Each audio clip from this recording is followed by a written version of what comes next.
Hello! So if you're here, it's either because I asked you to watch my video or you want some tips on how to get started on your fitness journey at home. Either way, let's go. So I started my fitness journey at home and then moved to the gym, and now because of Corona, I'm back home. So I know a thing or two about getting started, especially at home.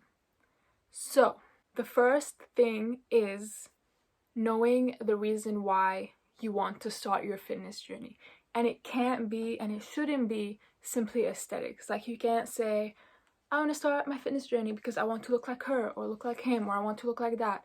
It's just a very dangerous, slippery road that will lead you to nothing but being sad and discouraged.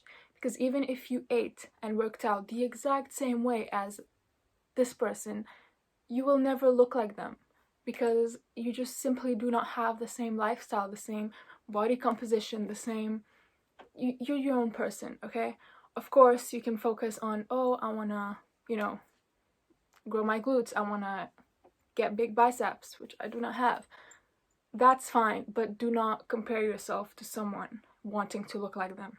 The reason why you want to start your fitness journey could be to lose weight, to gain weight, to simply be more active, improve your cardio and stamina, or simply just move a little bit more.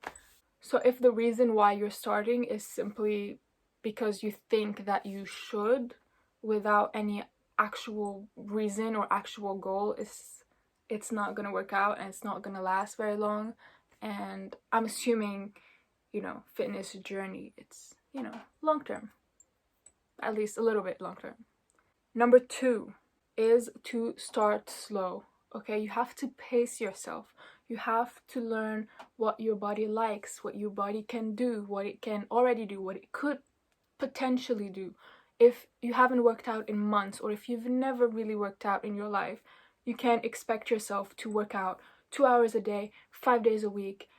Let's go. It's not possible. Like, your body is not used to something like that. Your body cannot do that. And you'll just get exhausted. You will push yourself to exhaustion, which is definitely not ideal. Of course, it's nice to push yourself every once in a while, see how good you can do, but not to the point of exhaustion. Exhaustion. Go at your own pace and just see what you can do and how you can push yourself a little bit more. Okay, so if you're at this starting point, don't expect yourself to, like, oh, I'm actually gonna start over here. Like, no, that's not how it works. This is kind of related to number 3, which is figuring out what you like. If you don't like running, if you don't like cardio, you can't force yourself to start running and doing cardio. There's so many different types of workouts. So there's HIIT workouts, cardio, Pilates, just normal body weight workouts, dance workouts, just whatever it is that you think you might like, it's out there. You don't have to stick to a specific one. You can just switch it up. You can try all of them, see what you like and see what you don't. I do not like cardio at all, so I stay away from it. What works for you might not work for me. Just go at your own pace and see exactly what your body reacts well to and what it simply... Yeah. No, thank you. Next one is number 4, having a plan. You can't start off the week saying, oh, I'm gonna work out this week, but not have a specific plan, because then the weekend will come and you'll be like, oh, I didn't end up working out. So plan out your week or your workout. So if you plan on working out Monday, Tuesday, and Friday, write it down in your notebook or your phone or wherever you write down your things, so it's set there and you can see it and you can include it and put it into your schedule. It might also help to actually write down the exact workout. So, okay, lower body, but what exercises are you actually going to do? So you can either do that by writing down what you already know, or you can get inspiration from people on Instagram, like myself. Shameless plug. I have some home workouts you can get inspired from. Or if you need even more guidance, there's millions of follow along workouts on YouTube that you can very easily find. Like, whether you want a dance workout or a HIIT workout or a Pilates workout, whatever it is that you want, you will find a follow along video on YouTube for it. So you can just put it on, and do your thing. It's a great way to get started. It's a great way to just, you know, give you that extra little push and that extra structure that you might not already have. Number 5, which a lot of people tend to overlook, but it's actually really helpful and really nice, it's finding a friend, okay? Find either a friend to work out with or a friend to hold you accountable. So text them like, oh, I'm going to work out this afternoon, make sure I do it. And then later in the afternoon, you're like, actually, I'm feeling kind of lazy. I don't really want to work out. And they'll give you the little push like, no, you said you're going to work out, so you should work out. You got this. You're going to kill it. You're going to reach all your goals. Let's go. And if you don't have a friend like that, you can always come to me. You always have me. You can send me a DM and I will be your biggest cheerleader. I will cheer you on like my life depended on it. Number 6 is be patient. Oh my god, you might not see results in a week or 2 or 3 or even a month, and that's fine, and you shouldn't let that discourage you. So many people, including myself, will get started, not see visible results, and then like, that's not working, this isn't working, I'm gonna take a break, and then stop working out for a month. That's what I've done before. I would work out for 2 weeks, look at myself in the mirror like, nothing has changed, and then just stop working out altogether for a month.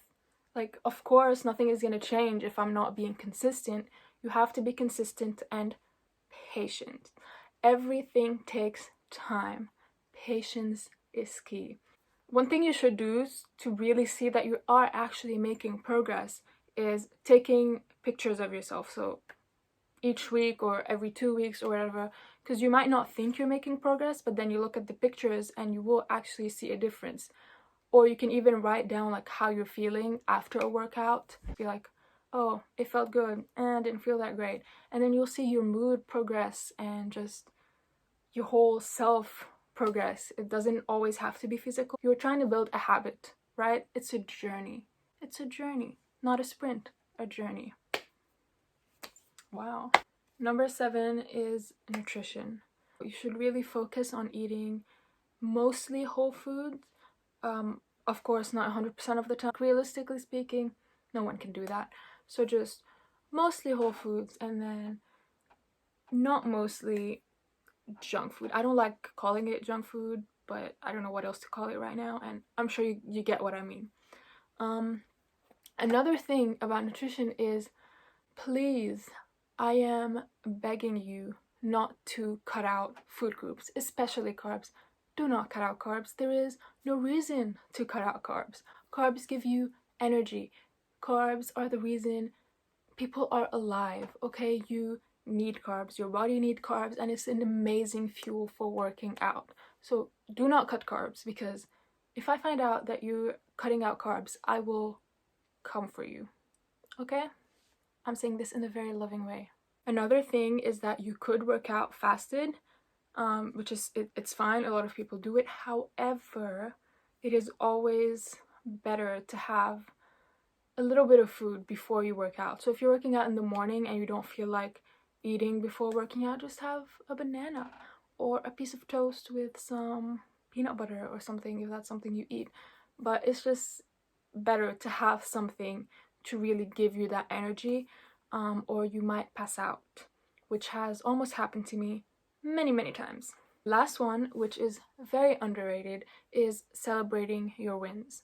Okay, you will fall off the wagon, you will mess up every once in a while. Everybody does. I still do sometimes. It's completely fine, and we all know that when you mess up, you will be extremely hard on yourself, like way harder than you should be. If you're going to be that hard on yourself when you mess up, like the human that you are, you should at least celebrate your little wins, okay? So if you were planning on working out 3 times a week, but then you ended up working 4 times a week, clap for yourself. Look at yourself in the mirror and say, damn, I did that. So if you're gonna be mean to yourself, be nice to yourself as well, okay? It's all about balance. So these were my 8 tips. However, I still have some extra little things to sprinkle around, and that is to not compare yourself. Okay, so focus on yourself and compare yourself to your past self, You're your only competition. If you like working out in the morning, work out in the morning. If you like working out in the evening, work out in the evening. There is no right or wrong answer. Stick to what works for you and do not try to copy someone else, because it's just your life, their life. It's not the same. So now I'm really done. I hope that was helpful and see you some other time. Bye.